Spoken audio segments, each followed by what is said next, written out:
So our book is about the role of psychology in macroeconomics, and it goes back to Keynes.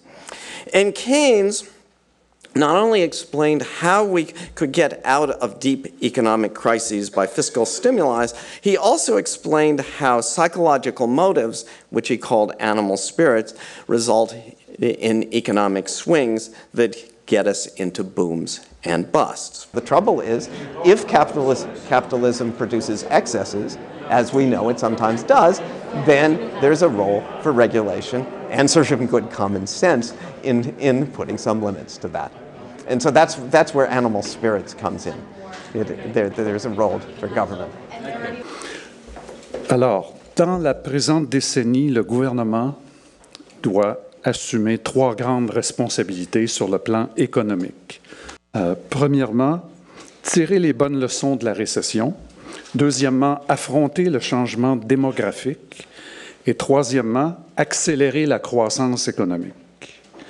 Well, 2 things are going to happen. There are going to be a lot more older people and a lot less younger people in proportion. And so the consequence will be that healthcare expenditure will increase tremendously because older people are greater users of healthcare than younger people. Governments will have to, I think, take a very serious look at how we run our health sector, because this is getting 46 cents out of each dollar spent in Ontario, for example, 45 in Quebec, and from between now and 2025, it's not going to be only 46% of all money spent by government, but 70 cents that are going to be spent on healthcare if things don't change. Let me begin with this quote from Keynes, which many of you will be familiar with, that practical men, I guess men and women these days, in Keynes' times it would have been predominantly men, if not exclusively so, who believe themselves to be quite exempt from any intellectual influence, are usually the slaves of some defunct economist.